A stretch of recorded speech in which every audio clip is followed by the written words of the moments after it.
how do we deal with different opinions, like the length of the beard or issues related to the hijab?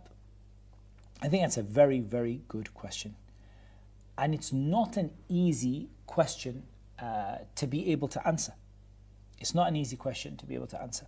It requires really a lesson, and I actually think there is actually a lesson. If I'm not mistaken, it might be Sheikh Sadiq's lesson that is on AMAU, on that topic, on the AMAU app as a full course.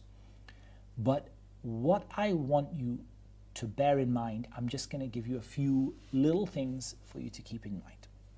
Number one, not all ikhtilaf is on the same level.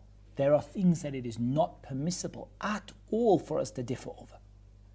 For example, is it the same to talk about, for example, the length of the beard, the qawda, the grabbing, the beard to the fist length, or letting it grow, as being the same as the difference between Sunni and Shi'i, for example?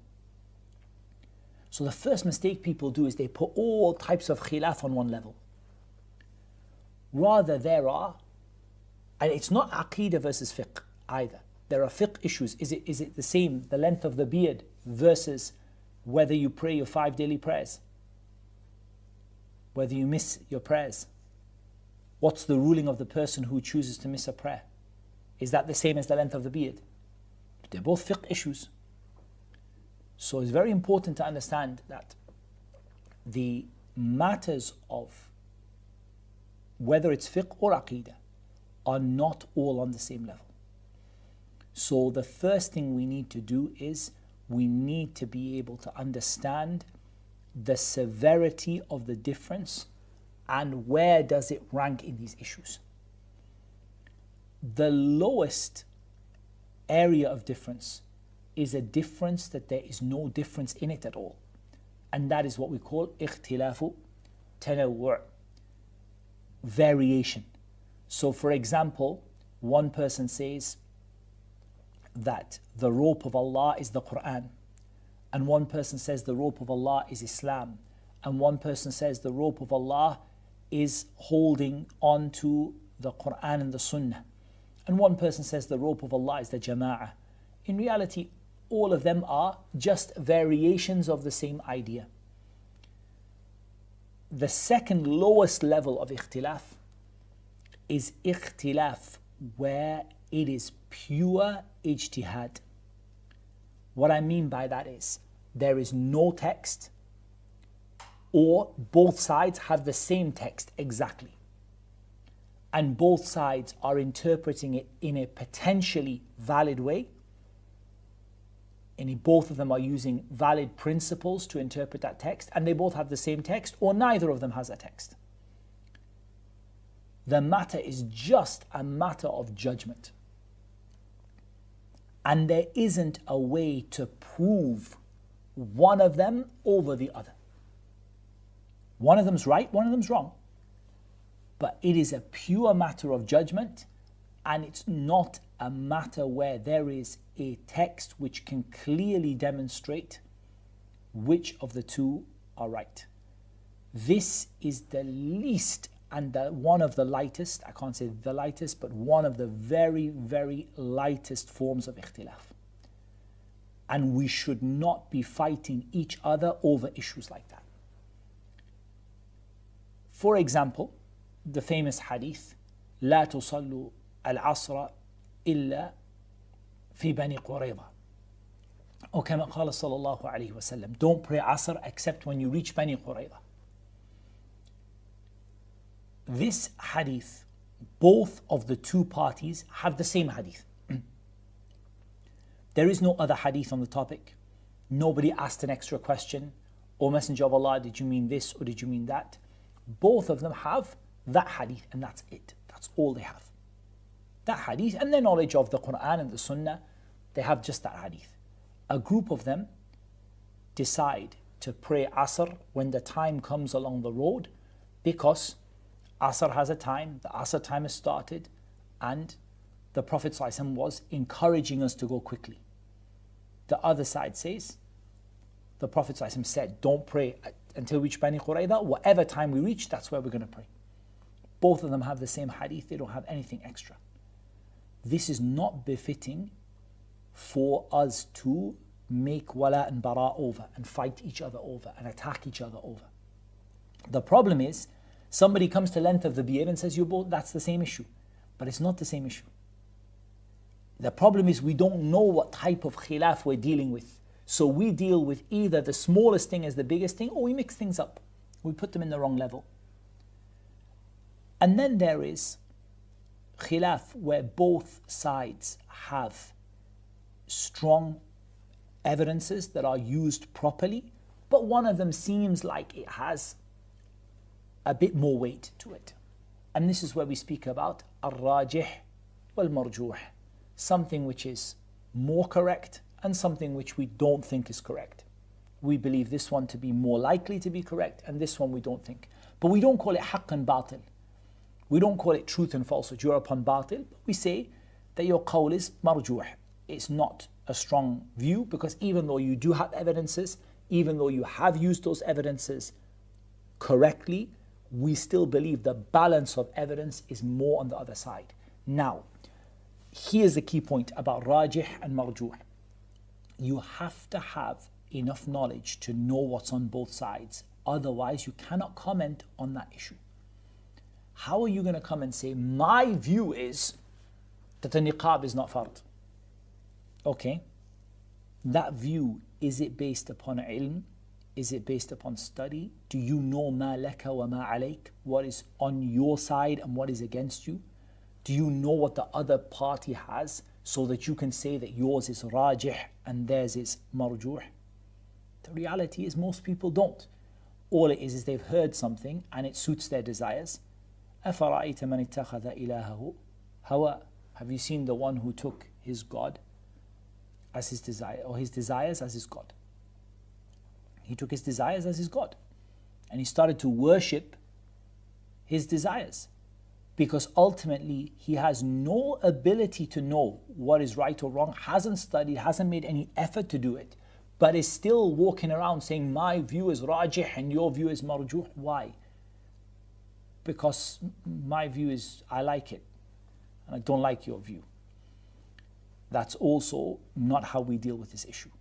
But someone who's looked into it in detail, and that's why two people might discuss with you, one of them is on your side and one of them against you, and you might feel more affinity for the one who has a view against you because he has it with ilm. He came and he said, Wallah, I believe my view to be stronger because of this, this and this. I think the hadith you're using is more likely to be weak. I think the hadith I have is stronger. You have more love for that person because of the fact that they've correctly used their ability to understand the issue, versus the one who comes and says, yeah, I agree with you. Why? Because it's you. I think just you know more than he does. So very important that the way we deal with khilaf, and very important we don't take issues of haqq and batil and make them into rajih and marjuh. That's why we don't say, for example, the view that Allah's names are taken as they come is rajih, and the view that they're to be interpreted is marjuh. We don't say that. We say haqqun wa batil. Allah's names are taken as they came, that is the haqq. Falsely interpreting them, that is batil. There is no, maybe you've got a view, I've got a view. It's haqq and batil. That's it. These are just a few points, but this will really help us. And also bear in mind, the fact that you respect somebody's view does not stop you from two things. It does not stop you from believing their view is wrong. People seem to think that if I respect someone's view, that means I have to believe their view is right and my view is right. That's not the case. I respect the way they've approached the process, but I believe they got the wrong answer. I respect the hard work they put in, but I believe the answer is wrong. And it doesn't stop me discussing with them and encouraging them or suggesting to them the view that I have, if I have it upon knowledge and I have evidences with it. it doesn't stop me to go and to suggest that to somebody, or to point it out, or to encourage them to do it. But what we'll discuss is, to what extent do we argue and fight with each other?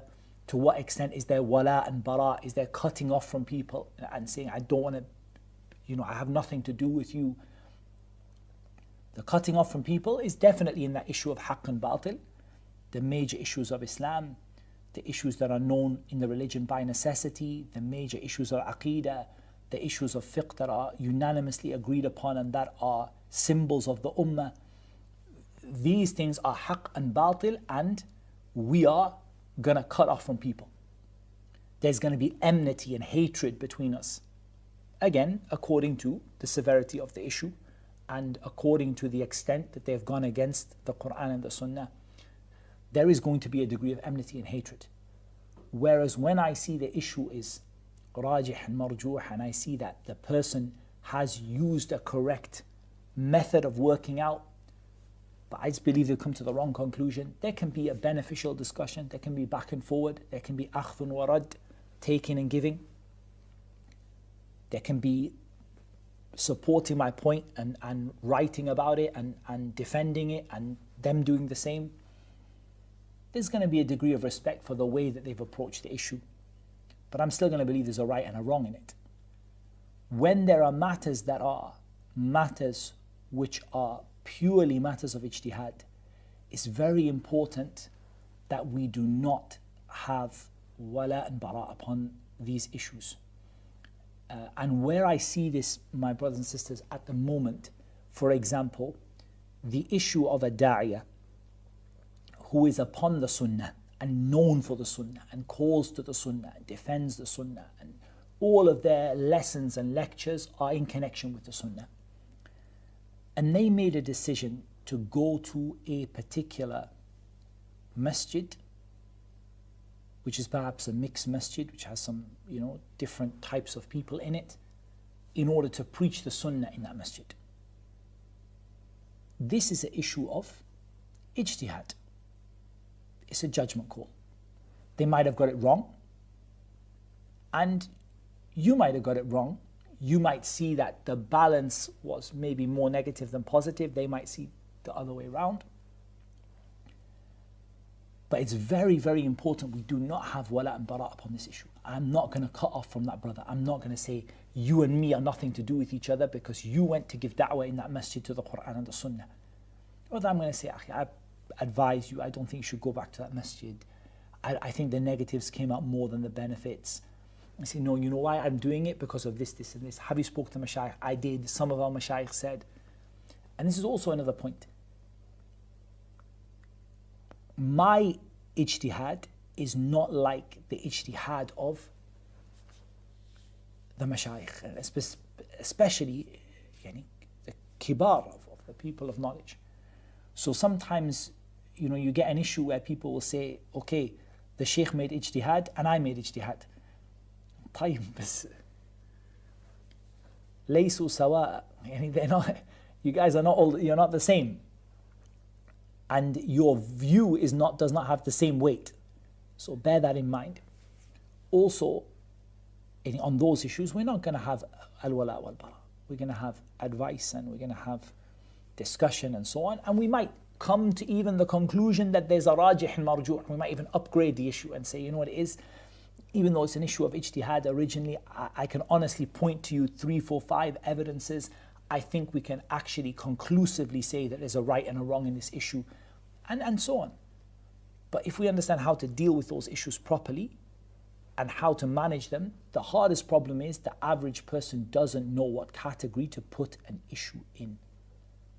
And so for them, the major issues that the ummah is united upon is the same as, ikhtilaf tanawwu'. It's the same as just having, a slightly different perspective on an issue. Very, very serious. So we have to learn that.